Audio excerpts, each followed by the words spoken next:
சுத்தி காடு, நடுவுல இந்த ஒரே வீடுதான்.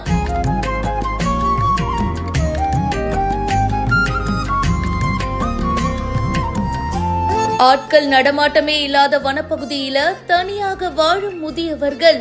அப்ப நம்ம கரண்ட் இல்லாத கொடுமைனாலே இப்ப யானைகளாட்டு ஜாஸ்தி, குரங்கு தொல்லை ஜாஸ்தி. ஒரே ஒரு வீடு தான் நம்ம இங்கே இருக்கிறோம். ஒரு பக்கம் இப்போ கணக்கு பார்த்தா திரும்ப ஒரு 68 வயசால் ஆக போகுது. கரண்ட் எந்த பக்கத்தில் கரண்ட் எங்களுக்கு இல்லை.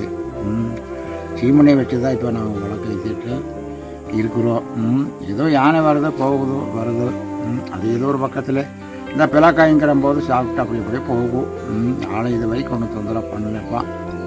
இனி இதுக்கு மேலே என்ன விவரங்களும் தெரியல. நாங்களும் 2-3 தடவை நடந்து பார்த்துட்டு எல்லாம் பார்த்தாக்கா 3 வீட்டு போகணும், 4 வீட்டு போகணும், போனவங்களை இனிமேல் ஆலையாக காணேன்.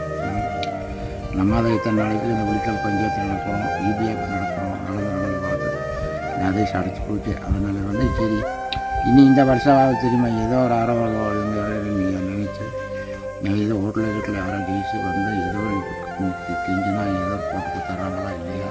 குன்னூர்ல இருந்து சுமார் 30 கிலோமீட்டர் தொலைவில் இருக்கு குன்னூர் உளிக்கல் பேரூராட்சிக்கு உட்பட்ட ஆனைப்பள்ளம் பழங்குடியினர் கிராமத்துல இருந்து சுமார் 3 கிலோமீட்டர் தொலைவில் தனியா ஒரு வீட்டுல முதியவர்கள் வசிச்சுட்டு இருக்காங்க. அவங்க இருக்கிற வீட்டுக்கு மின்சாரம் இல்ல, கழிவறைகள் இல்ல, போதிய குடிநீர் வசதியும் கிடையாது. காட்டு யானைகளும் இவங்களுடைய வீட்டு பக்கம் அடிக்கடி வந்துட்டு போகுமா. முதியவர்களுடைய கஷ்டத்தை உணர்ந்து வீட்டுக்கு மின்சாரம் வழங்கணும் அப்படின்னு அவங்க கோரிக்கை வச்சிருக்காங்க. ஆள் நடமாட்டமே இல்லாத அந்த இடத்துல ஒரே வீட்ல அவங்க மட்டும்தான் இருக்காங்க. அவங்கள மக்கள் வசிக்கின்ற பகுதியில மாற சொல்லி அதிகாரிகள் கூறியதாகவும், ஆனா அவங்க இங்கேயேதான் இருப்பேன் அப்படின்னு சொல்றதாகவும் கூறப்படுது. இந்த வீடியோ பத்தின உங்களுடைய கருத்துக்களை கமெண்ட் செக்ஷன்ல சொல்லுங்க. மேலும் பல செய்திகளுக்கு பிஹைண்ட் நியூஸ் வாட்ஸ்அப் சேனலுக்கு இப்பவே ஜாயின் பண்ணுங்க.